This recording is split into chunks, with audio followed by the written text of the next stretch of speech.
America was shut down, but the MAGAverse stayed open for business. That's America right there. That's freedom. And Jordan Klepper was there. Back at it. You're an undecided voter? Witness it all with never-before-seen footage. USA! USA! The Daily Show presents Jordan Klepper Fingers the Pulse into the MAGAverse. Jordan, can you hear me? I can. Jeff, how are you? I'm doing great. Good morning from Las Vegas.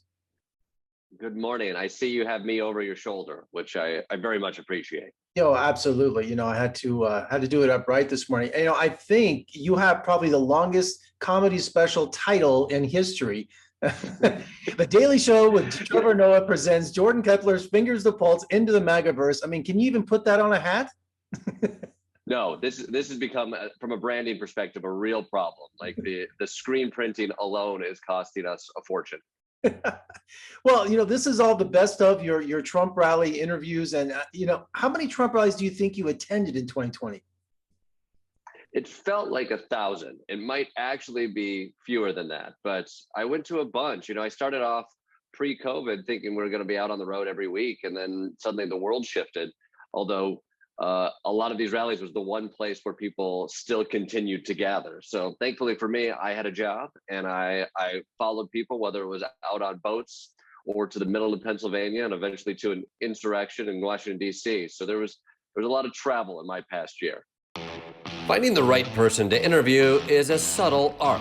You survey the scene, looking for the perfect shirt, hat, sign, or you could just walk up to the lady with a megaphone. Trump train, choo-choo! Trump train, choo-choo! We're coming to a town near you. Did it become an art form on how to choose your Trump supporter to interview? You'd be surprised how simple it is. Usually a person with a bullhorn or wearing a shirt that has perhaps a cape attached to it, those people tend to want to talk. And so we will often walk around rallies and we ask a lot of folks, are they interested in talking? Do they want to explain why they're here or talk about Donald Trump? And folks at Trump rallies usually want to get in it, want to talk, and want to talk through that bullhorn. Sometimes their anti-media anger is surprisingly personal. Overturn with a recount. Fight a recount. He would say count. 1 second. I got some fans here. I have one word for you. You are controlled by the deep state, That's like by 4, the 5, global 6 government. words, 10 words. You. That's even 2. That one's even 2. But that's okay. Well, a lot of Trumpers were anti-media. So was there some scary moments when you approached them, or it had to be with some kid gloves? Because I can only imagine that some of them just recognized you and didn't really like you being there. You know what? For the first half year, going to a Trump rally with a camera kind of makes you enemy number one. But people do want to engage, so we would have great conversations. And there are folks who do want to prove you wrong and really get into it. After the election, the timber changed at a lot of those rallies, and so we went to the Million MAGA March. Those numbers may be lower, but it was post the election, and people were pretty saucy, and so it was weird to be a comedy show that needed security, but it happened many times where we'd get into things, people would start to gather, and multiple times we'd have to shut our cameras down and run away. And sort of this special actually is a chance to see a little bit of that behind the scenes, because more often than not, people do wonder, do things get dicey? And the answer is yes, I have a very punchable face.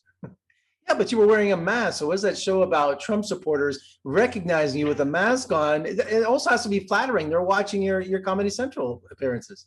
I do think, I think for those who did recognize me, I appreciate it.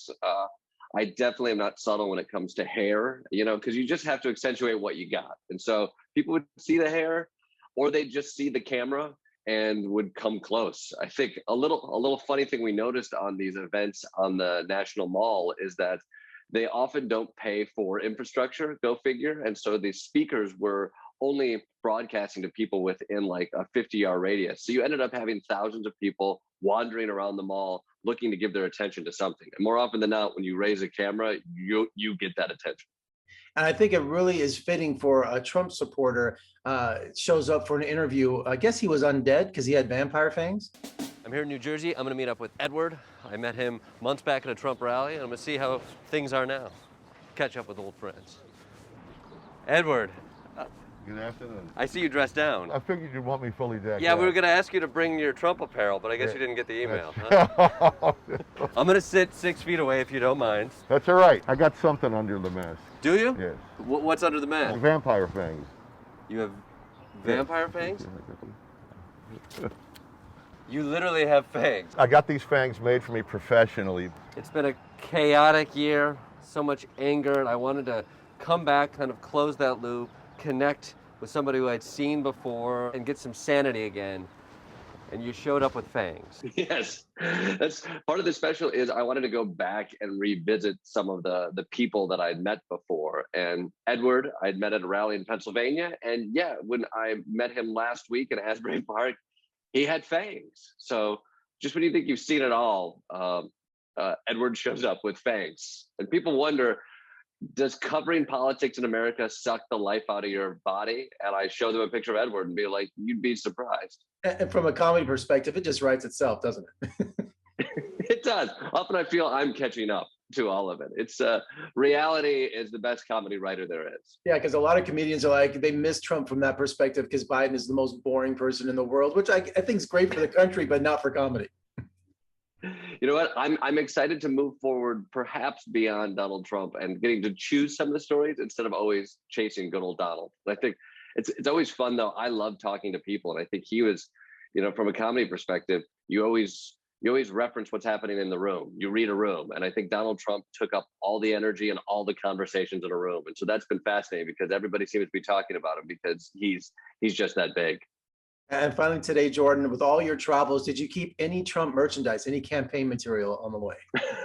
Any mementos? You know what? I actually only have I have regret. I commented every time I loved, there was always the Rambo flag, which is Rambo with Trump head. And it was a flag. And I always looked at it and was like, I'm going to grab one of those before it all gets shut down. And by the time we got to January 6th, I found myself fleeing without one thing. And that was perhaps some of my dignity, a little bit of my sanity, but also the Rambo Trump flag. So only regretful merch I did not get. I'll see if I can track down one of the campaign buttons. I'll send it to you. Please do. Well, Comedy Central special, April 19th, also forever streaming on their service. Jordan, thank you so much for joining me today. I can't wait to see the whole thing.